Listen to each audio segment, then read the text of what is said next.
नमस्कार, जय माता दी।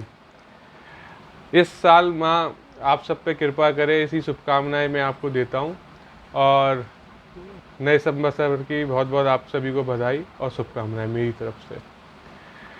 नवरात्र हमारे जो आरंभ हो रहे हैं और समाप्त हो रहे हैं वो 13 तारीख से आरंभ है और 21 तारीख को समाप्त है। पर प्रतिपदा हमारी 12 तारीख को सुबह 8 बजे के बाद लग जाएगी और 13 तारीख को प्रतिपदा हमारे को 10:70 तक ही मिलेगी। यानी कि अगर मैं देखूं तो केवल 4 घंटे 20 मिनट के आसपास ही सूर्योदय से हमें प्रतिपदा मिलेगी। शास्त्र के अनुसार हम सूर्योदय तिथि को ही मानते हैं, तो इसलिए हम अपनी घट स्थापना जो भी करेंगे वो 13 तारीख को ही करेंगे। और 13 तारीख को क्योंकि 10:15 तक मैं चाहूँगा कि आप घट स्थापना कर लीजिए 10:15 बजे तक सुबह, बस इतना ही समय मिलेगा। तो उसमें मैं आपको सुबह का मुहूर्त बताता हूँ, प्रातःकाल का। प्रातःकाल 5:58 से आप 10:15 तक कभी भी घट स्थापना कर सकते हो। पर इसमें 7:40 से वृषभ लगन लग जाएगा। तो स्थिर लगन में अगर कोई चीज़ हम करें तो वो ज़्यादा शुभ फल देती, मैंने ऐसा देखा भी है और शास्त्र इसको कहता भी है। तो जो वृषभ लगन में अगर आप घट स्थापना करते हैं तो 7:40 से 9:30 बजे तक सुबह आप कर सकते हो। और इस वृषभ लगन में जो एक 10 मिनट का शुभ मुहूर्त है जो मैंने निकाला है, वो है आपका 8:30 बजे से लेकर 8:30 से लेकर 8:40 तक का। तो इस 10 मिनट में अगर आप कोशिश करो तो घट स्थापना इस समय में आप कर लीजिए।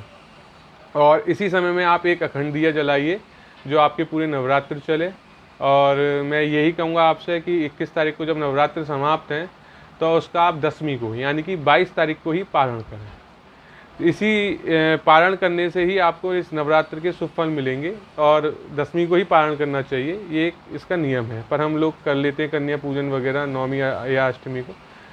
तो फिर भी हम कोशिश करनी चाहिए कि हम अपना व्रत वगैरह उपवास 10वीं को ही करें। और इसी के साथ क्योंकि ये नवरात्र जो है वो कुछ कोरोना की वजह से भी लोग बहुत टेंशन में है, परेशानी में है, तो मैं जो उपाय बताऊंगा इसको आप अच्छे से नोट कर लीजिए। और मैं खुद आपसे कहूँगा, अनुरोध करूँगा कि जितना हो सके, क्योंकि ये मंगल का साल है, तो आप पूजा सेवा के साथ साथ पशु पक्षियों के लिए, अपाहिजों के लिए और जितने भी जिस तरीके से आपको कोई गरीब व्यक्ति है उसके लिए आप जितनी सेवा कर सकें भोजन की, धन की, वो करिएगा। क्योंकि मंगल अगर आपने सेवा करी तो बहुत अच्छे रिजल्ट देगा इस साल आपको। मैं अपनी वीडियो में बता ही चुका हूँ ये साल कैसा जाएगा, तो उसका लिंक मैं इसमें शेयर करने की कोशिश करूँगा, तो आप देख लीजिएगा।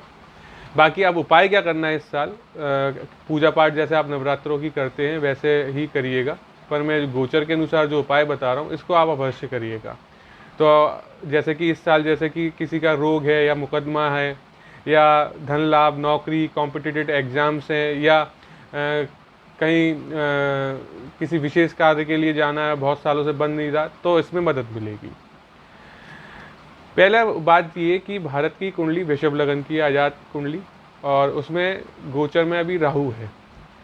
तो इसलिए जो मैं उपाय बता रहा हूँ ये बहुत ही महत्वपूर्ण है और ये बहुत ही ज़्यादा लाभ करेगा। क्योंकि देश काल पात्र को ध्यान में रख के अगर कोई उपाय किया जाए तो वो सभी को लाभान्वित करता है, सभी को लाभ देगा।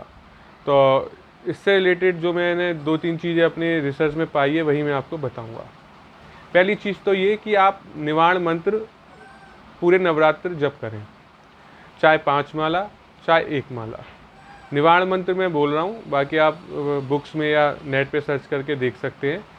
ओम एम रीम क्लीम चामुंडाय विच्चे, ये निवाण मंत्र है हमारा।